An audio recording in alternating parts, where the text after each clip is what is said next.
रुकिए, एक सेकंड के लिए रुकिए। क्या आप भी हर रोज इंट्राडे में छोटी छोटी लॉस लेके थक चुके हैं? क्या बाजार आपके स्टॉप लॉस बार बार जानबूझ के हिट कर रहा है?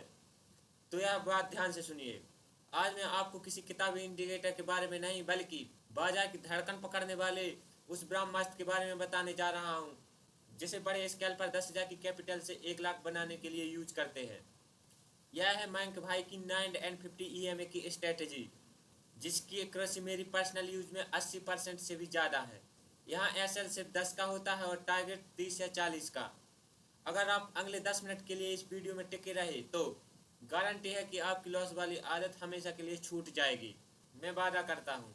कॉपी पेन लेकर बैठो और चलिए शुरू करते हैं। स्कैल्पिंग क्यों जरूरी है? स्कैल्पिंग में हम बाजार की हाई मूवमेंट लहर को कैप्चर करते हैं, जबकि इंट्राडे में हम लंबे समय तक ट्रेड में होल्ड रहते हैं, जिससे ऑप्शन बाजार के लिए यह साइडवेज बाजार सबसे बड़ा दुश्मन का काम करता है, जिसमें हमारा थीटा डिके सारा कैपिटल खा जाता है। हमारा बाजार 80 से 90% साइडवेज रहता है। स्कैल्पिंग हम सिर्फ मूवमेंट वाले 10 से 15 मिनट के लिए ट्रेड में रहते हैं, जिससे हमारा थीटा डिके होने के चांस कम रहते हैं, जिससे हम थीटा डिके होने से बचते हैं। आपको हमेशा याद रखना है, स्टॉप लॉस ट्रेडिंग की एक छोटी फीस है। यह आपको बड़े टारगेट लेने के लिए तैयार करता है। तो चलिए सबसे पहले हम 950 EMA का सेटअप बनाते हैं। सबसे पहले हम 5 मिनट के टाइम फ्रेम को सिलेक्ट करेंगे। जैसे आप एक्सपर्ट हो जाए तो आप इसे 3 मिनट या 1 मिनट पर भी शिफ्ट कर सकते हैं। हम दो इंडिकेटर यूज करेंगे। एक्सपोनेंशियल मूविंग एवरेज, जिसे हम EMA डालेंगे, सर्च करेंगे तो यहाँ आ जाएगा। एक्सपोनेंशियल मूविंग एवरेज इसलिए क्योंकि यह सिंपल मूविंग एवरेज से ज़्यादा नए प्राइस को महत्व देता है और जल्दी सिग्नल देता है। तो यहाँ 2 मूविंग एवरेज लगा लेंगे। पहला EMA 9 पीरियड का होगा और इसका कलर हम कर देते हैं येलो। दूसरा EMA रहेगा हमारा 50 EMA। इसका प्राइस थोड़ा धीमे चलता है और इसके प्राइस से थोड़ा नीचे रहता है, और दोनों के कलर हम अलग अलग रखेंगे। जब 9 EMA 50 EMA के ऊपर चले तो मार्केट बुलिश है, और जब 9 EMA 50 EMA के नीचे चले तो मार्केट बेरिश है।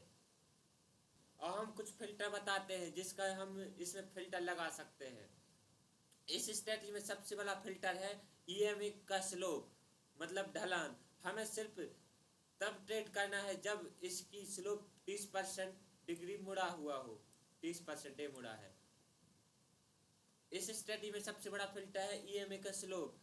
हमें सिर्फ यह ट्रेड करना है जब EMA की डायरेक्शन में एक अच्छा एंगल पर हो, जैसे कि A दिख रहा है, एक अच्छा एंगल दिख रहा है, इसका स्लोप 30 डिग्री हुआ है। मैं जब EMA लाइन जमीन से कम 30 डिग्री का कोण बना रहा हो, यानी वह तेजी से ऊपर या नीचे जा रहा हो, तब यह स्ट्रेटजी काम करेगी, वरना आपके एसएल हिट होने के चांस रहते हैं। अब 30 डिग्री का मतलब कि जैसे कि ए है, 30 डिग्री जमीन से, ए जमीन हो गई, मतलब कि ए हुआ। 30 डिग्री मतलब ए जमीन हो गई, और 30 डिग्री मुड़ा हुआ है। यही स्लोप है, और यह साइड बेज मार्केट में बिल्कुल काम नहीं करती, जैसे कि ये है। इसमें आपके स्टॉप लॉस होने के चांस बढ़ जाते हैं, हाई प्रोबेबिलिटी हो जाती है स्टॉप लॉस। इस स्ट्रेटजी में सिर्फ ट्रेंडिंग बाजार में ट्रेड करते हैं, इसलिए इस स्ट्रेटजी की एक्यूरेसी 80 से 90% तक है। जब प्राइस पुल बैक लेके EMA को टच करके इन 3 कैंडल बने जो हमारी स्क्रीन में दिख रही है, तो हम वहाँ एंट्री लेंगे। इसका हम लाइव उदाहरण दिखाएंगे। देखिए इस चार्ट में EMA 30 डिग्री से ज़्यादा के स्लोप पर ऊपर जा रहा है। यहाँ हमारा ट्रेंड कन्फर्म है। यहाँ प्राइस ने पुल बैक लिया, EMA के पास आकर एक मजबूत कैंडल बनाई, मतलब इसमें बहुत प्यारी कैंडल बना दी। इसका मतलब खरीदी हो रही है। एंट्री हमारी इस कैंडल के ऊपर रहेगी और स्टॉप लॉस हमारे इस कैंडल के नीचे रहेगा। और आप देख सकते हैं 1-2 ही कैंडल में हमारा टारगेट हिट हो गया। इस कैंडल का यूज बुलिश मार्केट में ही करना है। और नंबर दूसरी कैंडल, अगर एक कैंडल बनाए तो भी हम बुलिश मार्केट में एंट्री ले सकते हैं।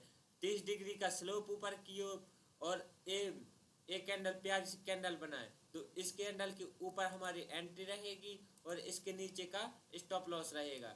और आप देख सकते हैं एक ही दो कैंडल में हमारा टारगेट हिट हो जाता है। ये हाई एक्यूरेसी ट्रेड होते हैं। इसी कैंडल पे हम ये दो कैंडल हो गई और हम तीसरी कैंडल का यूज करके बताते हैं। ये प्यारी कैंडल जिसके जिसके ऊपर हमारी हाई के ऊपर एंट्री रहेगी, उसके लो पे हमारा स्टॉप लॉस रहेगा और 1:2 का टारगेट रहेगा। हमारी इस स्ट्रेटजी 1 गो में टारगेट हिट हो जाता है। अब हम देखेंगे डाउन ट्रेंड में कौन सी कैंडल का यूज होता है। डाउन ट्रेंड में 30 डिग्री का स्लोप नीचे की ओर हो और यह प्यारी कैंडल बने। इसकी लो पे हमारी एंट्री रहेगी और हाई पे स्टॉप लॉस रहेगा। एक से दो कैंडल में ही हमारा टारगेट हिट हो गया। और नंबर दूसरी कैंडल, इसकी लो पे हमारी एंट्री रहेगी और हाई पे स्टॉप लॉस। ये हाई एक्यूरेसी वाली कैंडल है। इसकी लो पे हमारी एंट्री और हाई पे स्टॉप लॉस। आप देख सकते हैं 4 से 5 ही कैंडल में हमारा टारगेट हिट हो चुका है। अब बात आती है नंबर तीसरी कैंडल के ऊपर। ए वाली ए वाली कैंडल, इसके हाई के ऊपर हमारा स्टॉप लॉस होगा, डाउन के ऊपर एंट्री रहेगी और 1:2 का टारगेट रहेगा।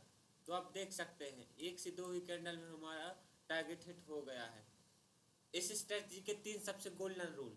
नंबर 1, इसमें ट्रेड लेने से पहले आप डिफाइन करें कि ट्रेंड कौन सी डायरेक्शन में है। अगर ट्रेंड अप ट्रेंड में है तो 30 डिग्री तक मुड़ा होना चाहिए और अगर डाउन ट्रेंड में है तो 30 डिग्री नीचे की तरफ जाना चाहिए। और नंबर दूसरा, आप हमेशा जो 3 कैंडल बताई गई हैं उसी पर ट्रेड लें। और नंबर तीसरा, साइड बेच मार्केट में ट्रेड लेने से बचें, इसमें स्टॉप लॉस होने के ज़्यादातर चांस रहते हैं।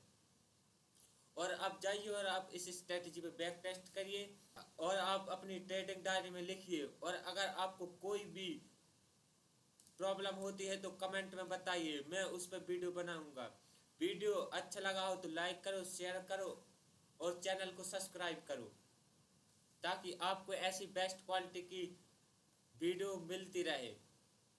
मिलते हैं अगले वीडियो में, तब तक के लिए धन्यवाद।